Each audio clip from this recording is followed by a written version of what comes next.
everyone, and welcome to the UConn Center for Career Development webinar, Internships in the Humanities, Where and How Can I Find Them? Today we'll have some time together to address our key question, can I actually get an internship as a humanities student? And we'll give you the resources to get your search started.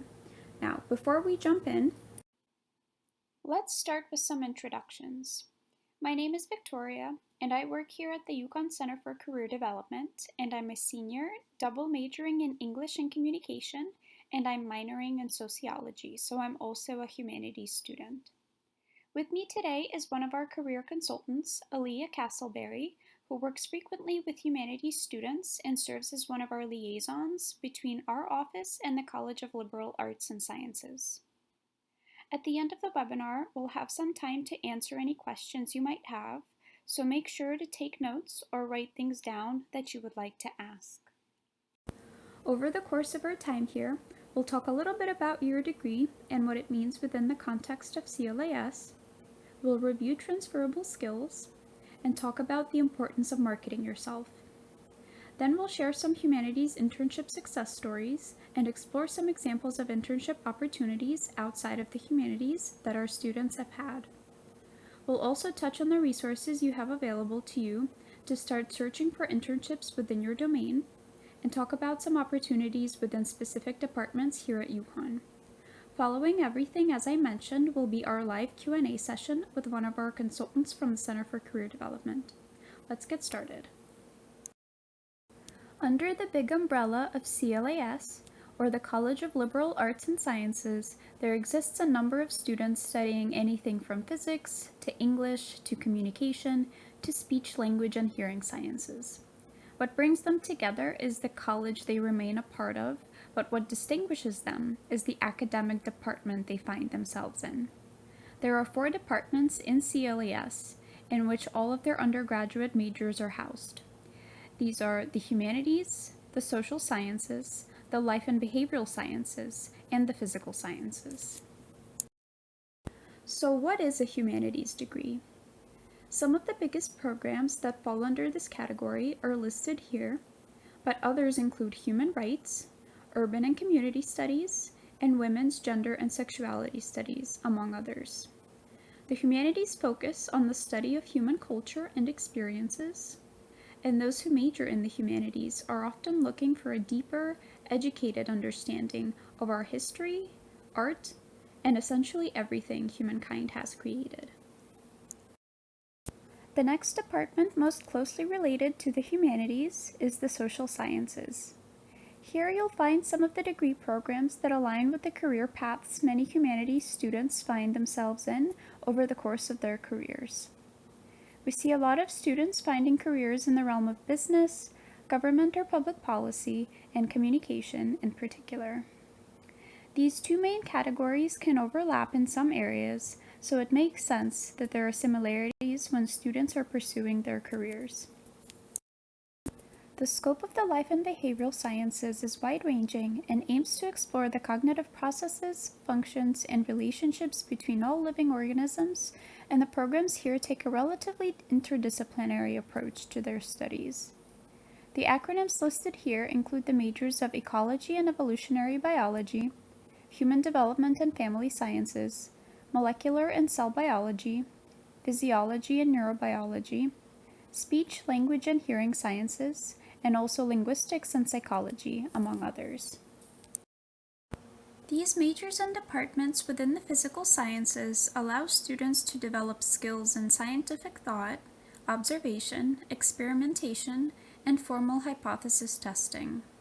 All of these are valuable when pursuing a well-rounded education, and your CLAS general education requirements include classes in this category as well. One of the great things about a UConn, and a CLAS education in particular, is the amount of courses needed to satisfy your breadth and depth requirements. The university itself describes the need for an understanding of these content areas here, listed below, by saying that they enacted these requirements to ensure that all University of Connecticut undergraduate students become articulate and acquire intellectual breadth and versatility, critical judgment, moral sensitivity, awareness of their era and society, consciousness of the diversity of human culture and experience, and a working understanding of the processes by which they can continue to acquire and use knowledge. The nature of your education as a humanities student is inherently valuable. You've been exposed to various teaching styles and countless courses in disciplines that span greatly, and you've had to adapt based on the courses you've taken. Your ability to be proficient in multiple content areas and subjects translates to an employer as an employee that will succeed in any environment. Now let's talk about that skill set that employers are looking for and finding in humanities students. Transferable skills are the abilities, attributes, and personal qualities obtained during your studies and experiences that you can use across industry lines. What you see on the screen are some outlined transferable skills that are noticeably characteristic of CLAS and humanities students, according to the National Association of Colleges and Employers. You may recognize some of these skills as among those you already have, or perhaps are not very confident in, but you can use this self-reflection to help direct the various experiences you choose to pursue. If, for example, your leadership skills are what you are not as confident in, you can make the choice to actively work on developing those skills by doing a number of things. You could run for an e-board or the executive board of a particular student organization you are a part of. You could register for a leadership certificate program offered at UConn, and you can start taking on more of a leading role in your courses. Group work and collaborative learning are mainly where this would come into focus and will allow you to develop these skills in a controlled learning space. Focus on emphasizing these skills when speaking with employers and come prepared going into any interview, informational session, or application process with examples of how you specifically exemplify and demonstrate these skills in an academic setting, in the workplace, a volunteer position, or elsewhere. Be clear and concise as to how that pertains to a future position, specifically with internships. What you can do right now is sit down and make a list of your transferable skills and how you can demonstrate these to an employer.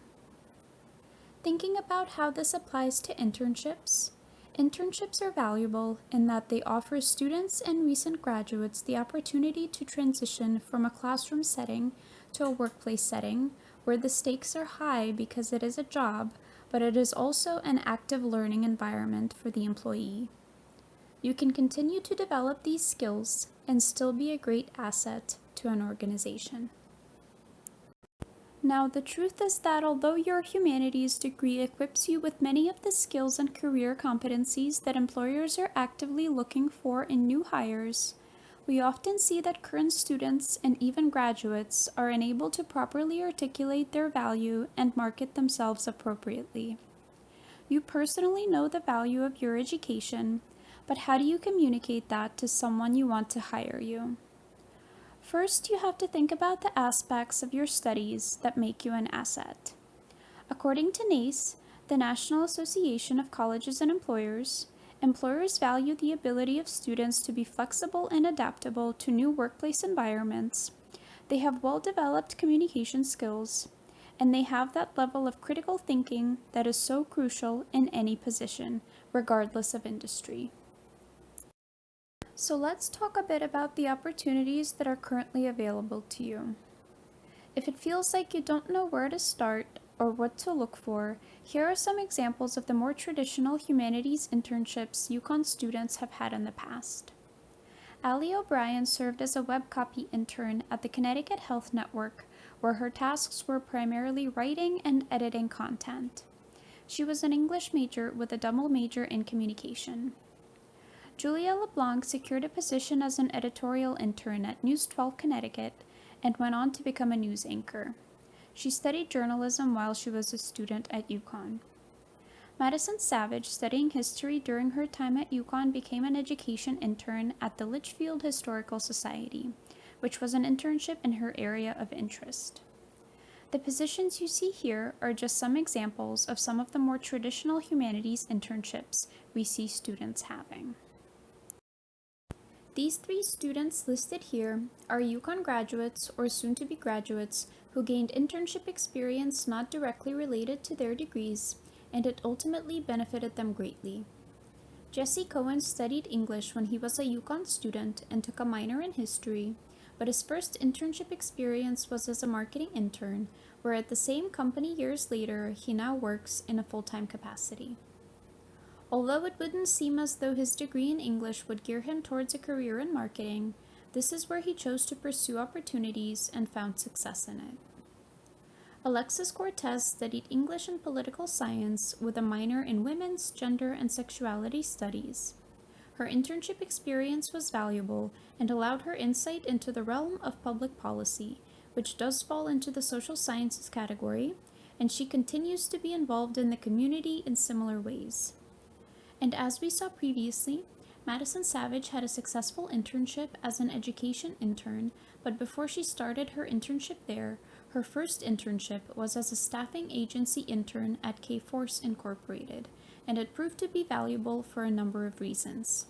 She gained insight into the career development industry, but she also got her foot in the door by simply having an internship in the first place.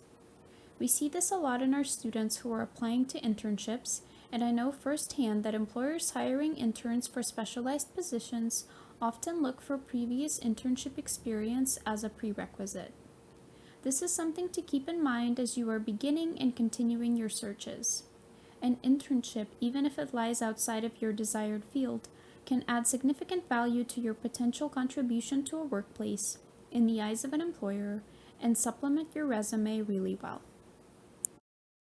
So how do you go about finding and applying for those internships? Handshake, if you have not already heard about it, will revolutionize the way you think about applying for jobs and internships. Each UConn student has an account where employers from across the country and even abroad are posting positions specifically with UConn students in mind. It is easy and quick to apply, and you can search for positions that are the most interesting and most relevant to you. I'm going to pull up some examples of postings now to give you an idea of what employers might be looking for in their interns. One of the suggested steps I would encourage you to take is to register for Handshake if you have not already done so, and download the Handshake app and get started exploring your options there. There are so many opportunities listed on Handshake, so take advantage of them and apply. Keep in mind that some internships are now being offered virtually or remotely, so be sure to take a look and see the medium in which an internship is being offered. I've listed some examples of internships that are on Handshake. They span a bit geographically across Connecticut and cover a range of fields, and each of them is posted currently. You can see that the internships listed here range from communications to research to government to store management, which would fall into business, to health and leadership to marketing, so you can pursue opportunities in a wide range of industries. Guiding Light Orphans and Unite for Sight are also both nonprofit organizations, so if you are interested in gaining experience in a nonprofit setting, it may be worth your time to explore opportunities at these organizations. The internships with an asterisk next to their name are the ones that are currently being offered remotely, so again, be sure to check the medium that each internship is being offered in, so you are comfortable with participating in whatever medium is right for you. The fields that we see humanities students broadening to most commonly are the business and nonprofit industries, as well as roles that would typically fall under the social sciences. Social sciences opportunities can range anywhere from communications to social media to public policy and political science internships. Business internships, despite their competitiveness, are often open to non-business majors, depending on the specific area. Keep an eye out for internships that may prove to be of great value and interest to you. Notice the skills that each one asks for or requires, and think about how they align with your skill set as a humanities student. Each of the opportunities listed here is worth reviewing, and you can find the full postings on Handshake. LinkedIn is another great resource and functions similarly to Handshake in that you can often apply for positions you find here right through the website. In addition to submitting applications, LinkedIn is an incredible tool you can use to reach out to UConn alumni, employees at a company of interest, or other professionals, and you can make valuable connections with them. When connecting with these professionals, alumni specifically, you can ask them about how they transitioned from their course of study to their job, how they picked their course of study, if they ever changed their degree, or any advice they may have for a student, and you can even ask for insight regarding your search for an internship. Alumni have all been where you are now and are typically more than willing to help. If you are worried about presenting your LinkedIn profile, getting it in shape to be seen by employers and members of your network, or if you don't have a LinkedIn profile yet, that's okay. Make an appointment at our office for a LinkedIn consultation so you can feel more confident about connecting with others and expanding your network. Now, you may not have thought about it, but you have opportunities you can apply for right here at UConn. Each of the departments in CLES listed below have internship opportunities available periodically throughout the academic year, typically at the start of each semester, and some are only for students in the major, but lots are open to any student interested. These listings can typically be found either on the department website or on JobX. If you are unsure whether your department currently has any internships available, feel free to reach out to your academic advisor who may know of an opening if there is one. Internships are available based on the needs of the department, so check in throughout the year to see if any new opportunities become available. I've seen these internships being offered both in person and remotely, so be sure to clarify the medium before you submit an application. Dr. Alexis Boylan, the Director of Academic Affairs at the UConn Humanities Institute, has recently met with our office to discuss the value of internships as humanities students search for them, and she was able to give us insight about her own experience as well. Dr. Boylan was a humanities student herself, getting her PhD in art history at Rutgers University. Her own internship experience, consisting of several at museums, she says was so valuable because it was so hands-on and she got exposure to the art, business, and nonprofit fields all at once. She mentioned that she would absolutely recommend those looking to go into any of those fields or studying the humanities to explore opportunities at museums because of the variety of different experiences that are available. Her other piece of advice to students speaks to the purpose of an internship as a whole. You may find yourself in an internship that falls within your discipline and aligns perfectly with what you thought you would want to do, but you have to feel for yourself if this is what you can see yourself doing for a long time. Internships are a huge part of career exploration as a whole, and though you may be confident in your degree program, you still have the ability to move around and test the waters in your career. She wrote, "The point of an internship is not, is this a job I can get, but rather, is this a job I will want to be at all the time, for long hours, for maybe my whole life. In that sense, worry less about the skills and more about, can you see this kind of place as the kind of place you want to put your smarts and energy and time into." She speaks about figuratively becoming a journalist, so watching, learning, writing, and observing from the place around you, so make any internship or other experience a learning one for you. As we are coming to the conclusion of this webinar, I want to mention the number of ways in which our office can support you. We've already touched on our LinkedIn consultations, but here are some other popular services that students currently utilize. We have 30-minute career coaching appointments where you can meet one-on-one with one of our career consultants like Aaliyah to ask for advice and answer any questions about your career search. Career coaching appointments are helpful at any stage in your process, especially if you're just getting started and don't really know where to look. Navigate to the link you see on this slide to sign up for an appointment with a career coach. We also offer resume critiques, which are 20-minute appointments, and you can receive feedback on your resume to prepare it for submitting your applications. Another part of the job application process is the interview stage, which is important for you to personally feel prepared for.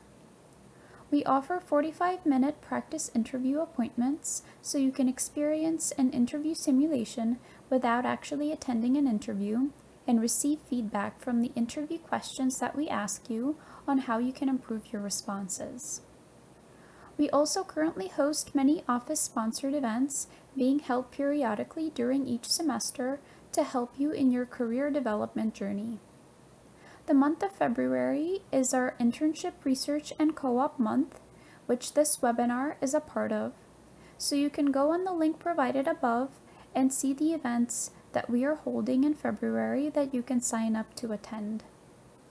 We also have our Navigating the Career Fair as a CLAS major event on March 16th from 4 to 5 p.m. if you are interested in preparing for our career fair to help you look for internships and jobs, which will be held on March 24th from 11 a.m. to 3 p.m.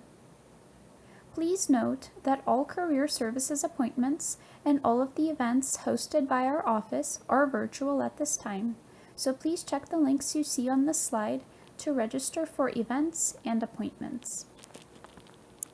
Navigate to our website at career.uconn.edu and click the blue Schedule an Appointment button at the top to schedule an appointment for any service currently available by our office. Again, all appointments are currently being offered virtually. You can also see on the right-hand side of our homepage our list of events, so feel free to review our upcoming events and see if there is something that you're interested in attending. This is our contact information. Our physical location is in the Wilbur Cross building at Stores in room 202, but all of our services are currently being offered virtually. Our phone number is 860-486-3013, and our email address is career@uconn.edu. You can stay engaged with our social media pages on Facebook at the UConn Center for Career Development and Twitter and Instagram on our handles at UConnCCD. Please check our website at career.uconn.edu for all the updated information on appointments and events. And that brings us to the end of this webinar. Thank you so much for attending, and I hope this information was valuable. Remember, you can always reach out to our office with questions, and my final piece of advice would definitely be to take advantage of all the different services you have at your disposal. This final part of our webinar will be a live Q&A session with Aaliyah Castleberry, one of our career consultants who works with CLAS students frequently.